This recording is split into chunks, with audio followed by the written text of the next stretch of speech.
name is Hugh Walker. I am a professor of neuroscience and psychology at the University of California, Berkeley, and I am the author of the book, Why We Sleep. We certainly know that a lack of sleep will actually prevent your brain from being able to initially make new memories. So it's almost as though without sleep, the memory inbox of the brain shuts down and you can't commit new experiences to memory. So those new incoming informational emails are just bounced and you end up feeling as though you're amnesic. You can't essentially make and create those new memories. We also know that a lack of sleep will lead to an increased development of a toxic protein in the brain that is called beta amyloid.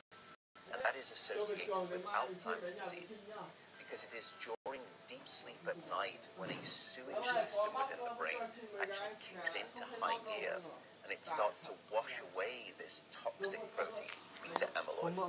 So if you're not getting enough sleep each and every night, more of that Alzheimer's-related protein will build up. The more protein that builds up, the greater your risk of going on to develop dementia in later life. What are the effects of sleep deprivation on the body? Well, there are many different effects. Firstly, we know that sleep deprivation affects the reproductive system. We know that men who are sleeping just 5 to 6 hours a night have a level of testosterone which is that of someone 10 years their senior.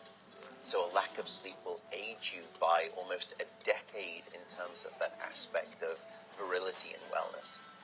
We also know that a lack of sleep impacts your immune system. So after just one night of 4 to 5 hours of sleep, there is a 70% reduction in critical anti-cancer fighting immune cells called natural killer cells.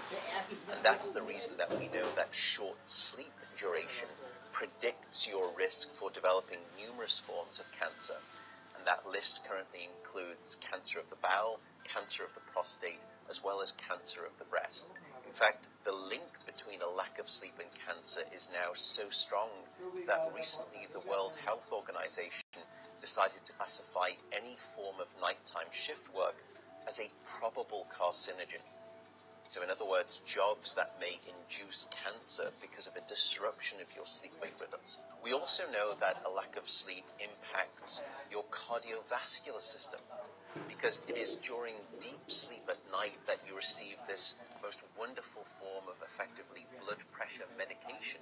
Your heart rate drops, your blood pressure goes down. If you're not getting sufficient sleep, you're not getting that reboot of the cardiovascular system. So your blood pressure rises.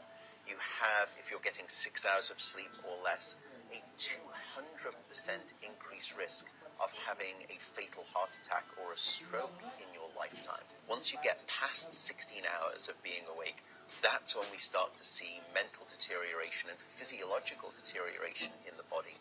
We know that after you've been awake for 19 or 20 hours, your mental capacity is so impaired that you would be as deficient as someone who is legally drunk behind the wheel of a car.